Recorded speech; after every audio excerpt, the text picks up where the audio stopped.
This is Fam Electric Ghost. In this episode, we're talking about the song Hesitation, or the struggle to rise to the occasion.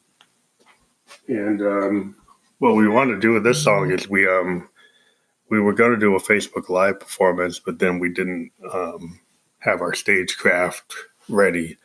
So we basically set up a recording that was pretty much a live recording. And I was just noodling at my Roland Juno, and we used a bit crush to kind of create this kind of atmospheric piano that when you put the bit crush out to a high level, it acts kind of like a delay. So you'll play a chord and it kind of delays when it actually hits. And then you can kind of musically anticipate what that delay is going to do and select chords so you have a very kind of, delay-oriented, atmospheric, kind of glitchy piano sound. And then I live recorded vocals. And then later I overdubbed a Moog Mother 32 over the song. And basically the idea is, Josephine's saying she's going to rise to the occasion because there's some kind of struggle that she's going through in life. And, but you kind of wonder if she really feels she can rise to the occasion, but she's trying to do the best she can. She's running through some problems, and it's just a kind of melancholy song, and it has a cool feel, and we made a pretty cool video that goes with it, and we're going to put the link to the video, which we're uploading to YouTube.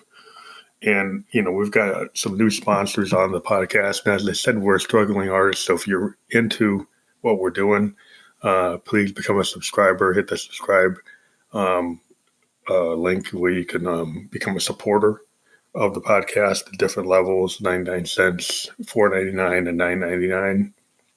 And that would really help us out because we Uber, being an Uber driver is a hard thing to do. And being an artist, we'd like to spend more time creating music, which we do end up spending a lot of time interviewing people and doing music, but we could do more. So check that out, please. It would help us out a lot. And I hope you enjoy the song Hesitation.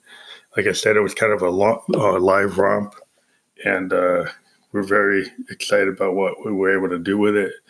We're going to talk about one more thing. We really are kind of torn between a couple of releases that were shown by synth companies this year at Super Booth. And we think the brightest thing at Super Booth really is the UDO Super 6. And, we're hoping this year where everything goes right, the Super 6 looks like, what I wanted Roland to do for a long time. It looks like it's a brand new Juno 106, or it even really looks more like a Jupiter 8. And, it has this kind of iconic look, especially near the modulation wheel. It's got some of the same characteristics or the same controls that the Jupiter had. It actually has more. Had the idea of being able to live perform and alter the LFO and alter the pitch bend wheel modulation. And we've seen it on the System 8. They do have a capability, but they added a lot of capability. And this machine is this like knob per function. It's got the FPGA chips. It's got a crazy oscillator that can do all these waveforms. So it creates like a super waveform, which is why it's called the Super 6. It's stereo oscillators, which we've seen. Moog is doing that with their new synth. But this is not paraphonic. This is fully polyphonic. And it can do 12 voices and do 6 in a super mode. And it's, it seems like it's a really hands-on synth. It's the kind of thing we've been wanting synth companies to do. We know that Moog created Moog 1, which pretty much is that this kind of thing, but it's like out of the range of most musicians. And now the Matriarch is an amazing machine. It is in the same range of this machine.